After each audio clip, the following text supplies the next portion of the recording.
चलो स्टूडेंट्स आगे बढ़ते हैं। आगे का हमारा जो नेक्स्ट टॉपिक है that is essential elements of a valid contract.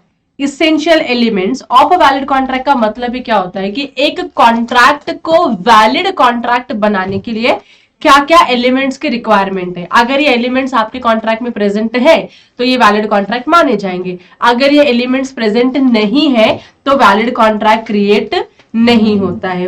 अब कैसे मालूम पड़ेगा कि हमारा कॉन्ट्रैक्ट वैलिड है या नहीं है? तो कुछ एलिमेंट्स लिखे हैं जो सेक्शन नंबर 10 में डिफाइन किए गए हैं। कुछ सेक्शंस ऐसे हैं या कुछ पॉइंट्स ऐसे जो सेक्शन नंबर 10 में डिफाइन नहीं किए हैं बट इक्वली इंपॉर्टेंस रखते हैं। तो हमको पढ़ना तो दोनों ही है, तुम्हारे पास चॉइस नहीं है।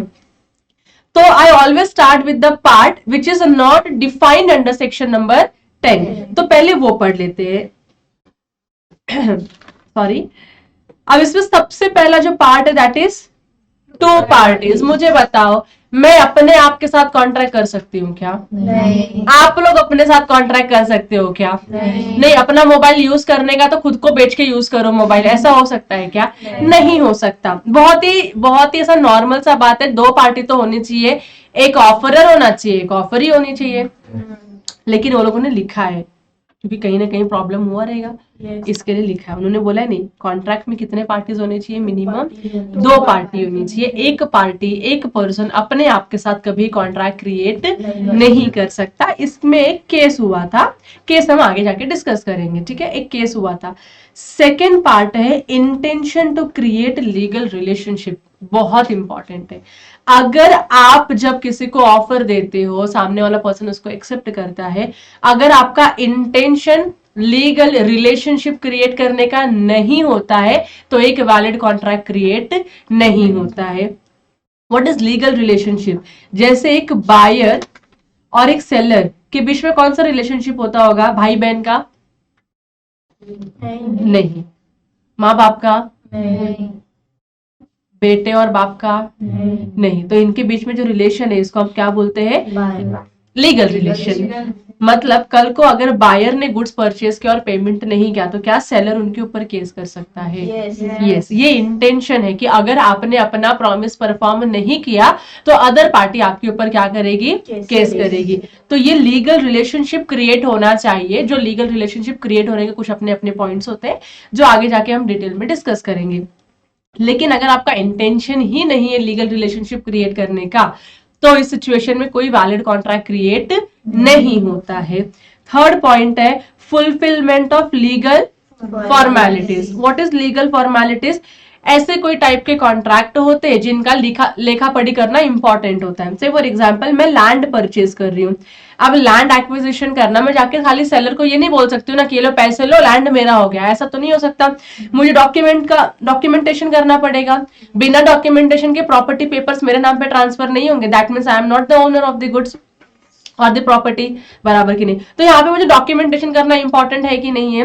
यस। तो इसी को हम बोलते हैं फुलफिलमेंट ऑफ लीगल फॉर्मेलिटीज। जहां जहां पे रिक्वायर्ड होगी वहां पे आपको लीगल फॉर्मेलिटीज को फुलफिल करना पड़ेगा। जैसे कि कभी कभी होता है कॉन्ट्रैक्ट आपका राइटिंग में होना चाहिए, कॉन्ट्रैक्ट आपका स्टैम्प पेपर पे एग्जीक्यूट किया होना चाहिए, रजिस्टर्ड होना चाहिए। अगर ऐसा कुछ फॉर्मेलिटीज है that you have to fulfil, otherwise नहीं। आपको 10 रुपए के कुरकुरे खरीदने तो आप जाके दुकानदार को नहीं बोलोगे अंकल पेपर पे लिख के देता हूँ आपको 10 रुपए के कुरकुरे देता हूँ, अंकल उसको एक्सेप्ट करके आपको कुरकुरे देंगे? नहीं, ऐसा नहीं होता है। वो सिंपली आप जाते हो, पैसे देते हो, कुरकुरे मिल जाते हैं। लेकिन अगर आप कुछ बड़ी चीज परचेज करते हो या किसी बड़ी चीज में डील करते हो तो उसका राइटिंग में होना, रजिस्टर्ड होना, स्टैम्प ड्यूटी पे करना इंपॉर्टेंट होता है। तो उसको हम बोलते हैं लीगल फॉर्मेलिटीज। अगर कुछ है आपके कॉन्ट्रैक्ट में then you have to fulfil it, otherwise जबरदस्ती का इंक्लूड मत करना, ठीक है? फोर्थ पॉइंट क्या है? Certainty of meaning. आप कॉन्ट्रैक्ट किसके लिए करते हो वो चीजें क्लियर होनी चाहिए। मैं बोलती हूँ मुझको क्या चाहिए? ऑयल चाहिए, मुझे बताओ। मैं दुकानदार के पास जाती हूँ और मैं बोलती हूँ uncle I want a oil. कौन सा ऑयल? नहीं पता। कितने लीटर? नहीं पता। तो अंकल मुझे क्या देंगे? कुछ नहीं मिलेगा मुझको। मतलब मेरा मीनिंग सर्टन है क्या मेरे कॉन्ट्रैक्ट का? नहीं, मेरा मीनिंग सर्टन नहीं। तो मुझे बताना पड़ेगा कि मुझे कोकोनट ऑयल चाहिए। कितने लीटर्स? ज्यादा नहीं, 5 लीटर्स का। इतना ही मुझे क्या चाहिए? कोकोनट ऑयल चाहिए। तो अब मेरा जो भी कॉन्ट्रैक्ट में तो टर्म है वो सर्टन हो चुका। यस, अब ये सर्टन हो चुका, मीनिंग मेरे समझ में आ गई कि मुझे कौन सा ऑयल चाहिए, कितने लीटर्स में चाहिए, तो अब यहाँ पे एक वैलिड कॉन्ट्रैक्ट क्रिएट हो जाता है, अदरवाइज वैलिड कॉन्ट्रैक्ट क्रिएट नहीं होता। तो आपके कॉन्ट्रैक्ट में आपका मीनिंग सर्टन होना चाहिए। मेरे पास 5 कार है, मेरे पास कितने कार है, अलग अलग कंपनीज के 5 कार है। अब मैं मिस्टर ए को बोलती हूँ will you bye my car. मुझे बताओ मैं कौन से कार बेचने की बात कर रही हूँ,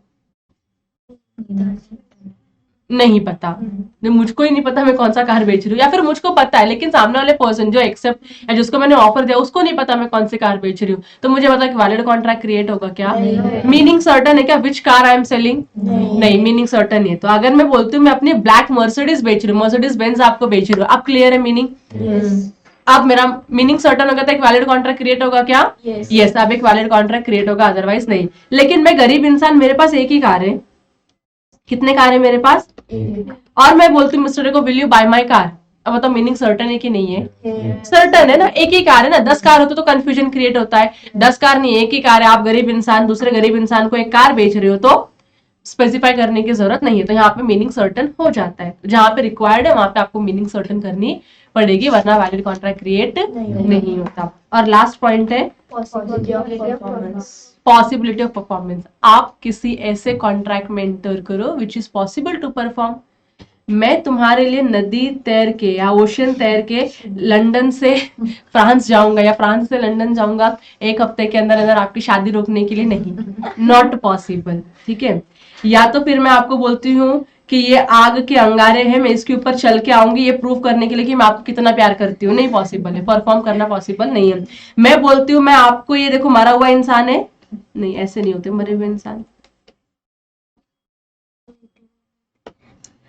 मैंने आपको बोला देखो ये इंसान क्या हो चुका है, आप मुझे 1 लाख रुपए तो मैं इसको जिंदा करके दिखाती हूँ, पॉसिबल है नहीं है, ठीक है। एक और एग्जांपल, मैं बोलती हूँ देखो ये ना, ये एक ऐसी जगह है जहाँ पे बहुत सारा खजाना है छुपा के रखा हुआ है राजा महाराजा के टाइम का, आप मुझे 5 लाख रुपए तो मैं आपको खजाना निकाल के देता हूँ जादू से, पॉसिबल है, मैजिक से ट्रेजर डिस्कवर करना पॉसिबल है, नहीं पॉसिबल। तो ये सारी चीजें क्या है, फालतूगिरी है, ये कॉन्ट्रैक्ट ऐसा कॉन्ट्रैक्ट है which is impossible to perform. फिर मैंने मेरे बच्चों को लाइव बैच में दिखाया था, वो एक सीन दिखाया था मूवी का, नहीं सीरियल का, एक लड़की है, हाँ चांद तोड़ने वाले सीरियल चांद तोड़ने वाले सीरियल है, ये दुल्हन है, ये ब्राइड है, ये ऐसे खड़ी है और 2-4 ऐसे लड़के हैं यहाँ पे, और पीछे फैमिली भी है।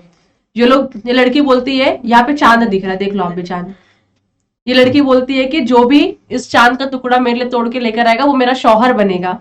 हे भगवान, शौहर, चांद का टुकड़ा, मानोगे नहीं, ये जो 2-3 शौहर बनने वाले होते हैं ये जाते हैं अपने अपने अलग अलग व्हीकल से चांद का टुकड़ा तोड़ने के लिए, मैजिक वैजिक के साथ चांद का टुकड़ा तोड़ते भी है, और ऐसे जमीन पर चांद का टुकड़ा गिरता, पीछे जो फैमिली वाले ना खुश होते हैं, अरे अरे अमन ने चांद का टुकड़ा तोड़ दिया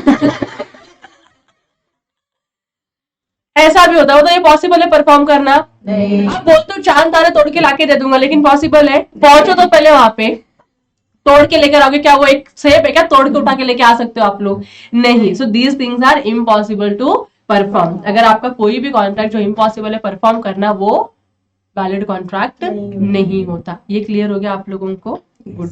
अब उसके आगे कुछ ऐसे पार्ट्स है जो सेक्शन नंबर 10 में डिफाइन किए गए हैं। अब जो सेक्शन नंबर 10 में डिफाइन किए गए वो एलिमेंट जो है इंपॉर्टेंट है, वो होना ही चाहिए आपके कॉन्ट्रैक्ट में। तो सबसे पहला क्या होना चाहिए, अग्रीमेंट। मुझे बताओ हमारे कॉन्ट्रैक्ट का डेफिनेशन ही क्या है, an agreement enforceable by law. अगर मेरे कॉन्ट्रैक्ट में अग्रीमेंट ही नहीं होगा तो कॉन्ट्रैक्ट बनेगा क्या, नहीं। तो इसके लिए अग्रीमेंट होना कंपलसरी है, तो सबसे पहला पॉइंट आपका अग्रीमेंट का होता है, तो आपको इसमें एग्रीमेंट का डेफिनेशन लिखना है इस पॉइंट में। सेकंड बात करते हैं हम लोग फ्री कंसेंट की। फ्री कंसेंट होना चाहिए। अब फ्री और कंसेंट दोनों चीजों को हम अलग अलग करके पढ़ेंगे। फ्री क्या होता है, मुफ्त की चीज है, वो होती है फ्री होती है। कंसेंट क्या होता है, हाँ तो यहाँ पे कंसेंट होता है अप्रूवल देना, किसी काम को करने के लिए अप्रूवल देना। अब आपका जो अप्रूवल है वो फ्री होना चाहिए। अब कैसे फ्री होगा आपको नहीं पता, तो मैं बताती हूँ। किसी भी कॉन्ट्रैक्ट को वैलिड कॉन्ट्रैक्ट बनने के लिए जो आपका कंसेंट है वो फ्री होना चाहिए। अब कंसेंट आपका फ्री है या फ्री नहीं है, आप कैसे डिटरमाइन करते हो? तो अगर आपके साथ जबरदस्ती करी गई है, मतलब आपको कोई डरा के धमका के आपसे आपका अप्रूवल लेता है किसी भी कॉन्ट्रैक्ट में एंटर करने के लिए, तो बताओ आपका अप्रूवल फ्री है क्या? नहीं फ्री नहीं। आपको डराया गया, धमकाया गया, मतलब कोई सर के ऊपर बंदूक रखा है, बोलता पेपर पे साइन कर, नहीं किया तो अब भी इधर से शूट कर दूंगा। अब शूट कर दूंगा तो आपको जान प्यारी है। बाकी तो सब पेपर्स पे तो आप बहुत सारा साइन करके अपनी जान बचा लोगे ताकि आप जाके आगे फ्यूचर में और प्रॉपर्टीज बना सको। तो इस टाइम पे आपने क्या किया? प्रॉपर्टी पेपर्स पे साइन किया, लेकिन आपकी इच्छा थी साइन करने की, वॉलेंटरली आपने किया क्या? नहीं, वॉलेंटरली नहीं किया, मतलब आपका कंसेंट फ्री नहीं था। ये समझ में आ रहा है आप लोगों को?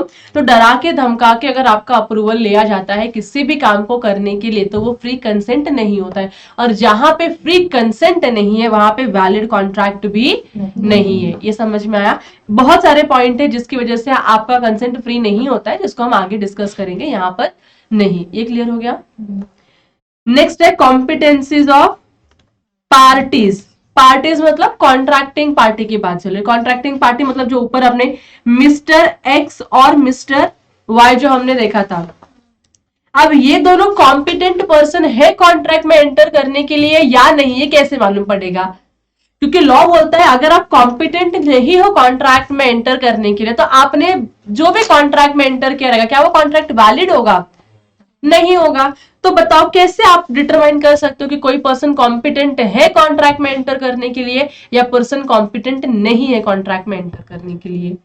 तो लॉ ने 3 पॉइंट्स बताए हुए हैं। सबसे पहला वो बोलते हैं मेजर।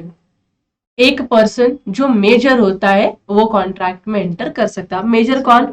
मेजर मतलब 18 प्लस 18 ईयर्स एज का होना चाहिए, 18 प्लस एज का होना चाहिए, तो ही वो क्या है? कॉम्पिटेंट पर्सन है कॉन्ट्रैक्ट में एंटर करने के लिए, अदरवाइज नॉट कॉम्पिटेंट पर्सन। ये क्लियर हो गया आप लोगों को? सेकंड बोलता है साउंड माइंड। साउंड माइंड मतलब दिमाग में डीजे बजते रहना चाहिए हमेशा, तो हम बोलते हैं साउंड माइंड पर्सन है। नहीं, साउंड माइंड पर्सन मतलब वो पर्सन जो एक रैशनल डिसीजन ले सकता है। रैशनल डिसीजन क्या होता है कि एक नॉर्मल इंसान को इतना तो समझ में आता है कि कोई चीज के लिए अगर मैं डिसीजन लेता हूँ whether it is good for me और बैड फॉर मी, ये अगर आपको पता चलता है और आपने डिसीजन लिया तो हम बोलेंगे आप रैशनल पर्सन। पागल इंसान रैशनल नहीं होता, इडियट रैशनल नहीं होता, ल्यूनेटिक रैशनल नहीं होता। तो देयर आर सर्टेन पर्सन जो साउंड माइंड के नहीं होते, उनको हम अनसाउंड माइंड पर्सन बोलते हैं। तो अनसाउंड माइंड पर्सन के साथ आप कभी भी एक वैलिड कॉन्ट्रैक्ट क्रिएट नहीं कर सकते हो। That person has to be a sound mind person. तो क्या आप लोग साउंड माइंड पर्सन हो? yes. आप लोग हो श्योर? yes. कोई डाउट? गुड। और थर्ड बोलते हैं not disqualified by law. There are certain person जिनको लॉ डिस्क्वालीफाई करता है। लॉ बोलता है भाई तू कॉन्ट्रैक्ट नहीं करने का, और अगर उसने कॉन्ट्रैक्ट किया तो बताओ वैलिड कॉन्ट्रैक्ट बनेगा क्या? नहीं बनेगा। लॉ ने मना किया ना, लॉ ने डिस्क्वालीफाई किया ना आपको, फिर भी आप कॉन्ट्रैक्ट कर रहे हो तो आपका कॉन्ट्रैक्ट वैलिड कॉन्ट्रैक्ट नहीं होगा। तो किसको लॉ डिस्क्वालीफाई करता है? तो कुछ लोग होते हैं जैसे कॉन्विक्ट। कॉन्विक्ट मतलब कैदी इंसान, आप एक कैदी के साथ कॉन्ट्रैक्ट नहीं कर सकते हो। इंसॉल्वेंट, इंसॉल्वेंट कौन होता है? गरीब इंसान जिसके पास पैसे नहीं है, उसको हम क्या बोलते हैं? इंसॉल्वेंट है। तो वो भी कॉन्ट्रैक्ट में एंटर नहीं कर सकता। कुछ लोगों का कॉर्पोरेट स्टेटस या पॉलिटिकल स्टेटस ही ऐसा होता है कि लॉ बोलता है आप कॉन्ट्रैक्ट नहीं कर सकते हो, करना होगा तो आपको कुछ फॉर्मेलिटीज फुलफिल करनी होगी, उसके बाद ही आप कॉन्ट्रैक्ट में एंटर कर सकते हो। फिर कुछ लोग आते हैं ऐसे दाऊद। बताओ आप दाऊद के साथ कॉन्ट्रैक्ट कर सकते हो क्या? नहीं। क्यों?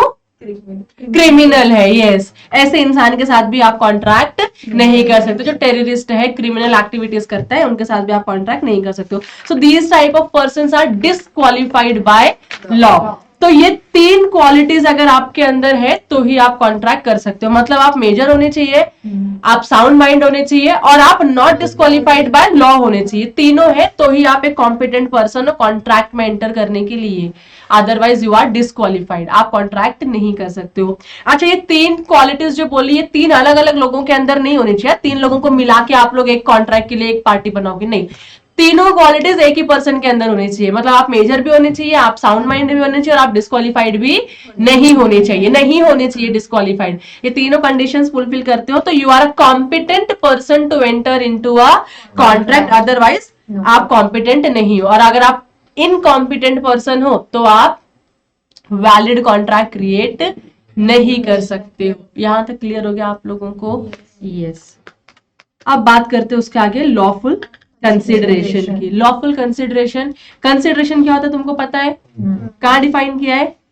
क्लॉज डी में। कंसिडरेशन का मतलब क्या होता है? समथिंग इन रिटर्न, मतलब मुझे कुछ तो रिटर्न में मिलना चाहिए कोई काम करने के लिए।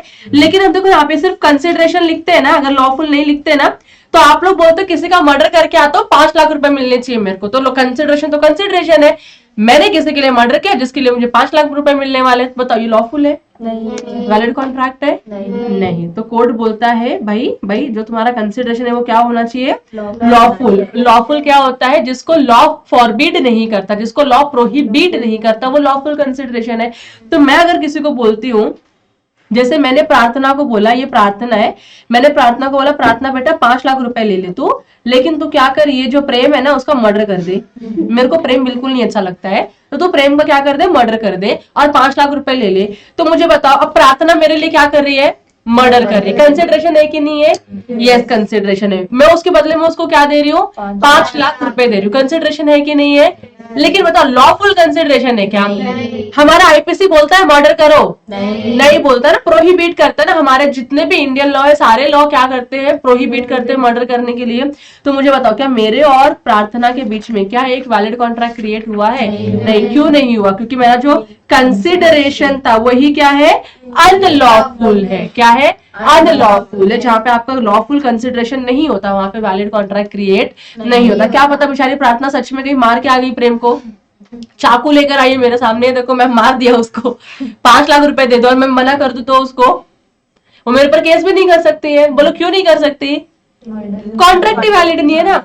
और केस करने जाएगी तो पहले कोर्ट किसको पकड़ेगा? इसको लेके जाएगा, जेल में डालेगा, और उसके बाद मेरे को ढूंढेंगे वो लोग। पहले तो ये चली जाएगी बेचारी। हाँ, इसके लिए यहाँ पे कोई वैलिड कॉन्ट्रैक्ट क्रिएट नहीं है। और अगर मैंने मना किया उसको पे करने के लिए कंसिडरेशन, जो भी मैंने प्रॉमिस किया था, शी कैन नॉट रिकवर करने के लिए गई तो पहले वो जाएगी अंदर, उसके बाद मैं जाऊंगी अंदर।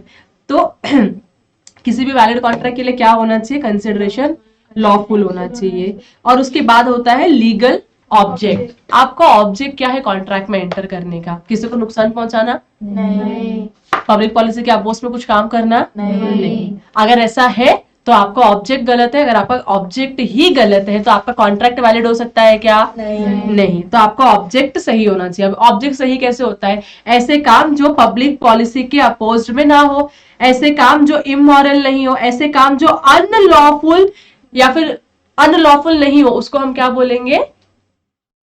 Legal object. समझ आ रहा है? लॉ प्रोहिबिट करता है कि ये काम नहीं करने का। लॉ बोलता है कि आप बॉम्ब ब्लास्ट नहीं कर सकते हो, इंडिया में रह के इंडिया में आप बॉम्ब ब्लास्ट नहीं कर सकते हो, लेकिन आप कर रहे हो। बताओ लॉफुल है कि अनलॉफुल है? अनलॉफुल है। तो अनलॉफुल हुआ तो क्या आपका ऑब्जेक्ट सही है?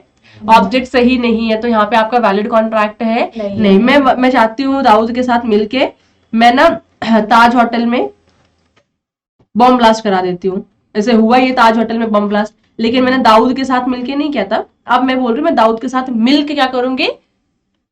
बॉम्ब ब्लास्ट करने वाली, ताकि लोग क्या हो जाए? मर जाए, धरती का बोझ कम हो जाए। मुझे ये करने का, मुझे बताओ मेरा ऑब्जेक्ट सही है? नहीं। दाऊद के साथ कॉन्ट्रैक्ट में एंटर करने का ऑब्जेक्ट सही है? नहीं। एकदम गलत है, एकदम गलत है। तो यहाँ पे मुझे लॉ सपोर्ट करेगा ये काम करने के लिए? वैलिड कॉन्ट्रैक्ट बनेगा क्या यहाँ पे? नहीं बनेगा वैलिड कॉन्ट्रैक्ट। ये क्लियर हो गया? तो आप ऐसा आपका कॉन्ट्रैक्ट नहीं होना चाहिए जिससे किसी पब्लिक को हार्म होता है, या पब्लिक पॉलिसी के अपोज हो, या इमोरल हो, या अनलॉफुल हो। तो अगर आपने ऐसे कुछ एक्टिविटीज में काम किया तो एक कॉन्ट्रैक्ट आपका वैलिड नहीं होता है। और लास्ट बोलते हैं not expressly declare to be void. There are certain agreement जिसको लॉ बोलता है कि भाई ये गलत है, इसमें तुम कॉन्ट्रैक्ट कर ही नहीं सकते हो, फिर भी आप उसमें का एक अग्रीमेंट उठाते हो और कॉन्ट्रैक्ट करते हो। बोलो वैलिड कॉन्ट्रैक्ट बनेगा क्या? लॉ बोल रहा है काम मत करो, तुम वो काम करने के लिए अग्रीमेंट करो, कॉन्ट्रैक्ट करो, बताओ कॉन्ट्रैक्ट वैलिड होगा क्या? नहीं। क्यों नहीं होगी? लॉ ने एक्सप्रेसली लिख के बताया कि आप ये काम नहीं कर सकते हो, इस मैटर के ऊपर आप अग्रीमेंट नहीं कर सकते हो, कॉन्ट्रैक्ट नहीं कर सकते हो, स्टिल यू आर डूइंग, तो ये क्या हो जाएगा आपका? इनवैलिड कॉन्ट्रैक्ट हो जाएगा। ये समझ में आ रहा है आप लोगों को? तो ये थे कुछ essential elements of a valid contract जो सेक्शन नंबर 10 में लिखे हुए और जो सेक्शन नंबर 10 में नहीं लिखे हुए but have an equal importance. समझ में आ रहा है आप लोगों को? मैं इसको इरेज करती हूँ, एक बार फटाफट रिवाइज कर लेते हैं और इसको खत्म करते हैं यहाँ पे। क्लियर?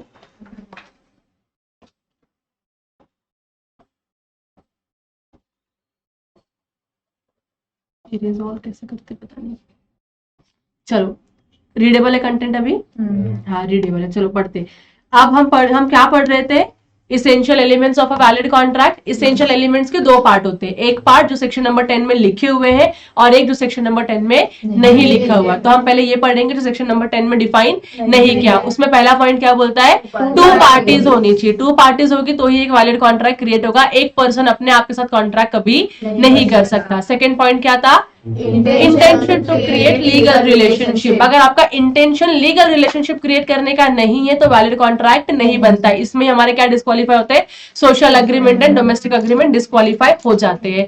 थर्ड पॉइंट क्या है? Fulfilment of legal formalities. मतलब अगर कुछ लीगल फॉर्मेलिटीज आपके कॉन्ट्रैक्ट में डिमांड करता है तो आपको वो फुलफिल करना पड़ेगा। फुलफिल नहीं किया तो आपका वैलिड कॉन्ट्रैक्ट क्रिएट नहीं होगा। फोर्थ पॉइंट, मीनिंग आपका सर्टन होना चाहिए। सर्टेनिटी ऑफ मीनिंग, अगर आपके कॉन्ट्रैक्ट में आपका मीनिंग सर्टन नहीं है तो एक वैलिड कॉन्ट्रैक्ट क्रिएट नहीं होता। और लास्ट क्या बोला था? पॉसिबल होना चाहिए परफॉर्म करने के लिए। ऐसा कोई भी आप एक्टिविटी नहीं कर सकते हो जो इम्पॉसिबल है, उसके में आप कोई अग्रीमेंट नहीं कर सकते हो। अगर आपने किया तो वो अग्रीमेंट क्या है आपका? इनवैलिड है। इनवैलिड अभी के लिए इनवैलिड मान के चलो उसको। यहाँ तक समझ में आ गया आप लोगों को? ये 5 पॉइंट ऐसे जो सेक्शन नंबर 10 में डिफाइन नहीं किए। फिर ऐसे कुछ 6 पॉइंट है जो सेक्शन नंबर 10 में डिफाइन किया। पहला पॉइंट एग्रीमेंट होना चाहिए, बिना अग्रीमेंट के हमारा कॉन्ट्रैक्ट बनता नहीं, तो agreement is must. Second, free consent होना चाहिए। अगर कंसेंट पार्टी का फ्री नहीं होगा तो कॉन्ट्रैक्ट वैलिड नहीं होता है। Third, competences of parties. कैसे आइडेंटिफाई करते कि पार्टी कॉम्पिटेंट है या कॉम्पिटेंट नहीं है? तो वो मेजर होना चाहिए, साउंड माइंड होना चाहिए और नॉट डिस्क्वालिफाइड बाय लॉ होना चाहिए। तीनों क्वालिटीज अगर आप फुलफिल करते हो तो आप कॉम्पिटेंट पर्सन हो। एक भी क्वालिटी आपने फुलफिल नहीं किया तो आप इनकॉम्पिटेंट पर्सन माने जाते हो। क्लियर? फोर्थ पॉइंट क्या था? कंसिडरेशन लॉफुल होना चाहिए भाई। कंसिडरेशन अगर आपका अनलॉफुल हो गया तो वैलिड कॉन्ट्रैक्ट क्रिएट नहीं होता। फिफ्थ पॉइंट क्या था? Legal object. लीगल ऑब्जेक्ट, आपका ऑब्जेक्ट भी क्या होना चाहिए? लीगल होना चाहिए। Oppose to public policy, immoral या फिर अनलॉफुल नहीं होना चाहिए। अगर हुआ तो इनवैलिड कॉन्ट्रैक्ट, अगर नहीं हुआ तो कॉन्ट्रैक्ट वैलिड है। और लास्ट पॉइंट क्या था? ऐसे कोई भी अग्रीमेंट जो ऑलरेडी डिक्लेयर किए हैं लॉ ने कि ये वॉइड अग्रीमेंट है, फिर भी अगर आप कॉन्ट्रैक्ट करोगे तो बताओ अग्रीमेंट वैलिड, आपका जो कॉन्ट्रैक्ट है वैलिड होगा कि वॉइड होगा? वॉइड होगा, वैलिड नहीं होगा। ये क्लियर हो गया आप लोगों को? So these were the essential elements of a valid contract. बाकी का हम आगे के लेक्चर में पढ़ेंगे। Thank you.